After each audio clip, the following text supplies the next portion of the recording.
बिलावल भुट्टो के नून लीग पर फिर ताबड़तोड़ लफ्जी हमले। कहते हैं कुछ जमातें ऑपोजिशन के साथ ऑपोजिशन कर रही हैं। गिलानी की कामयाबी वजीर आजम की तरह कुछ नून लीगी दोस्तों को भी हजम नहीं हुई। ऑपोजिशन की कुछ जमातें ये तासुर दे रही हैं पीपल्स पार्टी ने डील की। पीपल्स पार्टी कभी डील की सियासत नहीं करती। नादान दोस्त को जवाब देना हम भी जानते हैं मगर खामोश हैं। बतौर पीडीएम सरबराह फजलुर रहमान की जिम्मेदारी है तमाम जमातों को मुत्तहिद रखे। हर वक्त और हर मौके पर आर या पार की सियासत नहीं चलती। पीपल्स पार्टी के अलावा कोई और सियासी जमात ऑपोजिशन का किरदार अदा नहीं कर रही। पार्लिमानी सियासत करते हुए ऑपोजिशन लीडर से राब्ता रखना पड़ेगा। छोटे इश्यूज की बजाय हुकूमत को घर भिजवाने पर तवज्जो देनी चाहिए। पीपल्स पार्टी की बेअसूली को माफ नहीं किया जा सकता। मुस्लिम लीग नून का दो टोक मौक़िफ़। राना सनाउल्लाह कहते हैं पीपल्स पार्टी बेअसूली पर कायम रही तो उसका पीडीएम के साथ चलना मुश्किल हो जाएगा। पीपल्स पार्टी ने सेनेट में ऑपोजिशन लीडर के लिए जिस तरह वोट लिए वो गलत था। ये अपनी गलती तस्लीम करें। ये भी कहा डस्का में हुकूमत की वोट चोरी पकड़ी गई। सिर्फ दोबारा इलेक्शन काफ़ी नहीं, प्रिजाइडिंग अफसरान को जिस फार्म हाउस पर रखा गया उसके मालिक को गिरफ्तार किया जाए। NA-75 डस्का का फैसला मौजूदा हुकूमत के ताबूत में आखिरी कील साबित हुआ।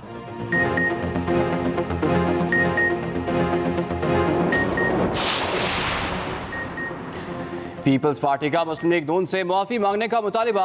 शाजिया मरी कहती हैं कि पंजाब से PTI के साथ मिलकर बिला मुकाबला सेनेटर्स मुंतखब कराने पर नून लीग मुआफ़ी मांगे। KP में भी नून लीग ने PTI से मिलकर फरतुल्लाह बाबर को हरवाया। अगर नून लीग को सेनेट में अपोजिशन लीडर चाहिए था तो एक बार बिलावल से मांगते। PDM हुकूमत के खिलाफ इत्तेहाद का नाम है, इसे अपोजिशन पार्टियों के खिलाफ इस्तेमाल करने की नून लीग को वजाहत देना होगी। सवाल करेंगे किसकी इमाम पर इस्तीफों पर अचानक जोर देकर लॉन्ग मार्च के खिलाफ साजिश की गई। अगर इस्तीफे इतने जरूरी थे तो नून लीग अभी तक असेंबलियों में बैठी क्यों है? पीपल्स पार्टी ने ताज़ा तरीन वारदात सेनेट इंतखाबात के दौरान डाली। बिलावल और उनकी जमात जमहूरियत पर नहीं डाका जनी पर लेक्चर दे। वफाकी वजीर मुराद सईद का जवाबी वार। कहा बाहम दस्तों गिरेबा है मगर कौम की तरक्की का रास्ता रोकना चाहते हैं। उभरती मुआशरत और संभलती कौम इन्हें किसी तौर गवारा नहीं। आलमी मीडिया से मिस्टर 10, 20 और 60% का खिताब पाने वाले मुआशरत संभालने के नुस्खे इजाद करेंगे। फरजंदे जरदारी सिंध का किला जमीन बोस होने जा रहा है।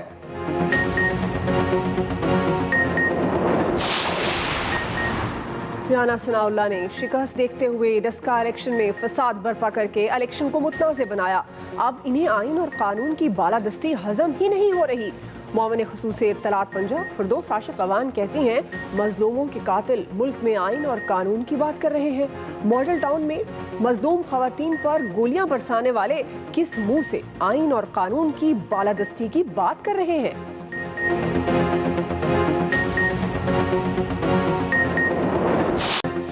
मालम जब्बा में सयाहत बंद। कई इंटरनेशनल मुकाबलों की मेजबानी करने वाली वादी को नजर लग गई। मालम जब्बा स्की रिजॉर्ट सयाहों के लिए बंद कर दिया गया। इंतजामिया के मुताबिक पेशावर हाई कोर्ट ने एंट्री फीस ना लेने का फैसला दिया। मुमकिन नहीं प्राइवेट सयाहती मकाम को आवाम के लिए खोला जाए। चेयरलिफ्ट, जिप लाइन और दीगर सयाहती सरगर्मियों को बंद कर दिया गया। सयाहों से मालम जब्बा ना आने की दरखास्त। मोमिन खुसूसी जुल्फी बुखारी कहते हैं कि टूरिज्म के सीजन के उरूज पर मालम जब्बा रिजॉर्ट की बंदिश की खबर अफसोसनाक है। सयाहों को धचका लगा होगा।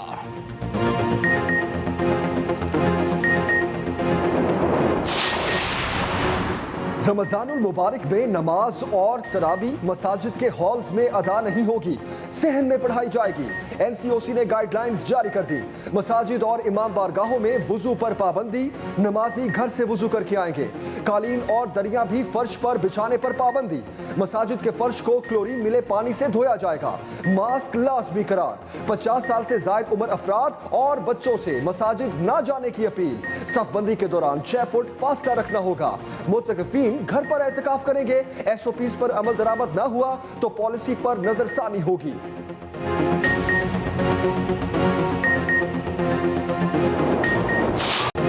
कोरोना वायरस के हमले में मजीद तेजी। वबा एक दिन में 84 जिंदगियां ले गई। 4723 नए केसेस रिपोर्ट। बच्चे भी गैर महफूज। इस्लामाबाद में वबा से मुतासरा कम उम्र बच्चों की तादाद में दिन ब दिन इजाफा। अब तक पैदाइश से 10 साल तक के 5981 बच्चे मुतासर हो चुके। वफाकी वजीर असद उमर कहते हैं इस वक्त 3400 मरीज वेंटिलेटर्स पर हैं। वबा का फैलाव रोकने के लिए बर वक्त इकदाम की ज़रूरत है। मास्क पहनने से केसेस में 90% तक कमी आ सकती है। अवाम एहतियात का दामन हाथ से न छोड़े। सिंध में 2 हफ्ते के लिए स्कूल बंद करने की तजवीज़, हतमी फैसला NCOC करेगी। वज़ीर तालीम सिंध सईद गनी कहते हैं कि कुछ मेंबर्स ने तजवीज़ की मुखालिफत की। ज़्यादातर मेंबर्स ने 8वीं जमात तक स्कूल बंद करने की हिमायत की। प्राइवेट स्कूल्स के नुमाइंदगान ने एतराज़ किया। महकमे तालीम सिंध ने रमज़ान में स्कूलों के औकात में तब्दीली कर दी। सुबह की शिफ्ट वाले स्कूल्स के औकात 7:30 से 11:30 होंगे। दूसरी शिफ्ट के स्कूल्स 11:45 से 2:45 तक खुलेंगे। महकमा तालीम बलोचिस्तान के मुताबिक सूबे में तालीमी इदारे बंद नहीं किए जाएंगे।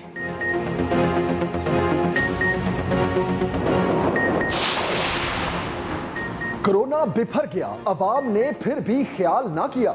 लाहौर में SOPs की खिलाफ वर्जी पर 19 दुकानें, 6 रेस्टोरेंट्स, मैरिज हॉल सील। 9 मार्केटों को बंद कर दिया गया। सरगोदा में 60 दुकानें, 3 शादी हॉल्स और मार्केट सील।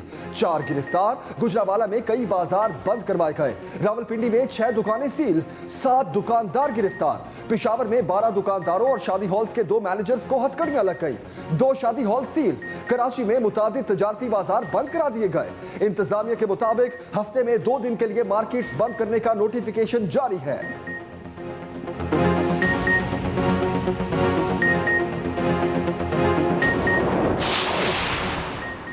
निजी अस्पतालों में भी कोरोना वैक्सीनेशन का आगाज, मगर गैर मुल्की नजरअंदाज। वफाकी हुकूमत गैर मुल्कियों की कोरोना वैक्सीनेशन पॉलिसी बनाना भूल गई। पाकिस्तान में मौजूद गैर मुल्की इंतजार की सूली पर लटक गए। कराची के ऑर्थोपेडिक एंड मेडिकल इंस्टीट्यूट में 18 साल से जायद उम्र अफराद की वैक्सीनेशन जारी।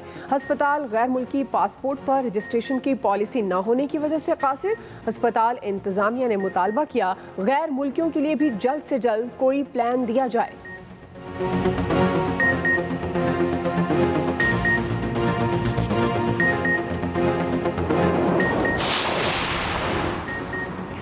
शहजाद अकबर ने जहांगीर तरीन के खदशात को गलत करार दे दिया। मुशीर एहतजाब कहते हैं कि शुगर इंक्वायरी कमीशन रिपोर्ट पर किसी को टारगेट नहीं किया जा रहा। किसी को टारगेट कर रहे हैं, ना ही किसी का तहफ़्फ़ुज़। चीनी की कीमतें अचानक कम होकर बढ़ती रहती हैं। 2 शुगर मिल्स ने शुगर कमीशन की रिपोर्ट को लाहौर हाई कोर्ट में चैलेंज कर दिया। एहतसाब का अमल कोई आसान काम नहीं। FIA ने सिंध और पंजाब में शुगर सट्टेबाजों के खिलाफ कार्रवाइयाँ की। शुगर कमीशन रिपोर्ट में मनी लॉन्ड्रिंग और सट्टेबाजों की वाज़ेह निशानदेही की गई है।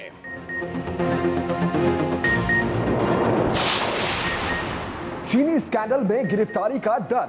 जहांगीर तरीन और बेटे अली तरीन ने अबूरी जमानतें करवा ली। लाहौर की सेशन अदालत ने 10 अप्रैल तक गिरफ्तारी से रोक दिया। जाली अकाउंट्स केस में बैंकिंग कोर्ट से 7 अप्रैल तक अबूरी जमानत ले ली।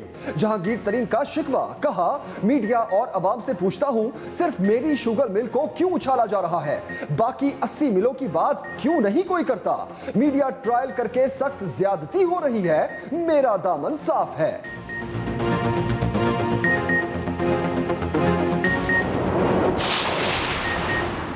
शुगर मिल्स एसोसिएशन भी मैदान में आ गई। एसोसिएशन के ओहदेदार कहते हैं अगर चीनी फिक्स करानी है तो गन्ने का रेट भी 200 रुपए यकीनी बनाया जाना चाहिए था। हुकूमत बरामदी चीनी की तरह 17% सेल्स टैक्स खत्म कर दे। 80 रुपए चीनी देने को तैयार है। शुगर इंडस्ट्री के खिलाफ जितना एक्शन हो रहा है वो गलत फहमी की बुनियाद पर हो रहा है।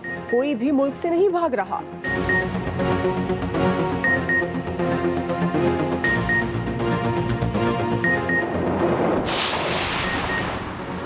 NA 75 डस्का का ज़िमनी इलेक्शन 10 अप्रैल को ही होगा। इलेक्शन कमीशन ने वाज़ेह कर दिया, तैयारी मुकम्मल। इलेक्शन कमिश्नर पंजाब के मुताबिक डस्का इलेक्शन इस बार पुरअमन होगा। 20 पोलिंग स्टेशन का अमला तब्दील कर दिया गया। ट्रेनिंग भी हो चुकी। 19 फरवरी को होने वाली कोताहियाँ 10 अप्रैल को नहीं होंगी। वज़ीर आला पंजाब का भी इलेक्शन को साफ और शफाफ बनाने का हुक्म। मुतल्लिका अफसरान को हिदायत जारी। कहा सुप्रीम कोर्ट के अहकामात पर मुकम्मल अमल दरामद होना चाहिए। अमन व अमान पुलिस की जिम्मेदारी है।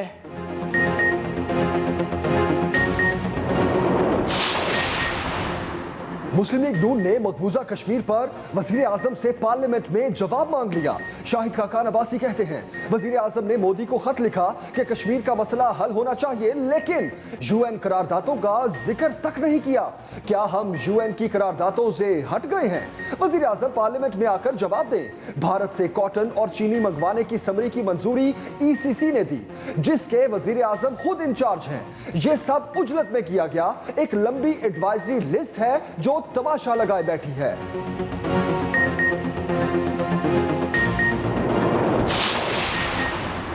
कौमी सलामती इदारों की किरदार कुशी करने वाले एक समरी पर सियासत कर रहे हैं। हुकूमती कैंपों से भी नून लीग पर लफ्जी बमबारी। मोमिन खुसूसी शहबाज गिल बोले, नून लीग दरबारियों का मकसद शरीफ खानदान की तिजोरी की हिफाजत करना है। हम इस हकदार की जमीन बोझ की गई मईशत की बहाली का काम कर रहे हैं। मुल्की पैसों से बाहर जायदादें और मनी लॉन्ड्रिंग ही आपकी मईशत थी। कौमी खजाना लूट कर जाती तिजोरियां भरने को मईशत समझा जाता था। क़याम पाकिस्तान के बाद पहली बार अप्रैल में कराची की तारीख का गर्म तरीन दिन पारा 44 डिग्री तक चला गया। चमकते सूरज ने शहरियों को बेहाल कर दिया। तिबी माहिरीन ने अवाम को धूप में गैर जरूरी निकलने से गुरेज की हिदायत कर दी। महकमा मौसमियात की दर्जा हरारत मामूल पर आने की पेशगोई।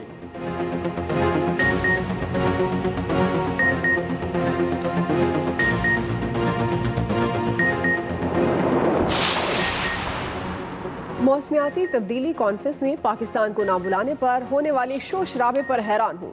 वज़ीर आज़म इमरान खान कहते हैं हमारी हुकूमत की माहौलियाती पॉलिसीज़ का महवर ही माहौलियाती तब्दीली के मुहलिक असरात कम करना है।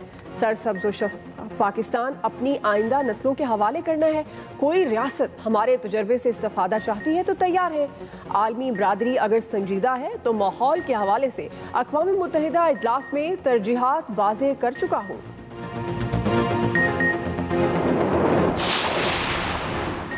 हवा में नमी की गैर मामूली कमी शहरी नई मुश्किल में। माहिरीन के मुताबिक हवा में कम नमी के बायस होंठ फटने, जुबान पर जख्म, नाक से खून, खुश्क जिल्द, सांस लेने में मुश्किलात समेत दीगर मसाइल हो सकते हैं। शहरियों को भाप लेने का मशवरा। महकमा मौसमियात के मुताबिक पाकिस्तान में तेज हवाओं के बायस हवा में नमी का तनासुब कम हुआ।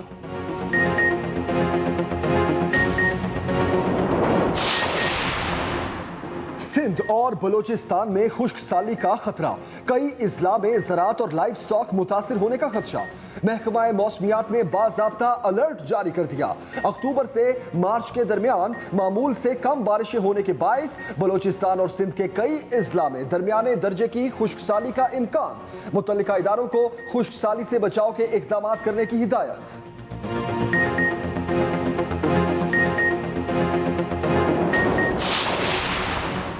14 अप्रैल को रमज़ान अल मुबारक का पहला रोज़ा होगा। वफाकी वज़ीर science and technology Fawad Chaudhry ने बता दिया। ट्वीट किया, 13 अप्रैल को रमज़ान का चांद लाहौर, इस्लामाबाद और पेशावर समेत दीगर शहरों में देखा जा सकेगा। कहा, अल्लाह ये रमज़ान सबके लिए रहमत और बरकत का बाइस करे।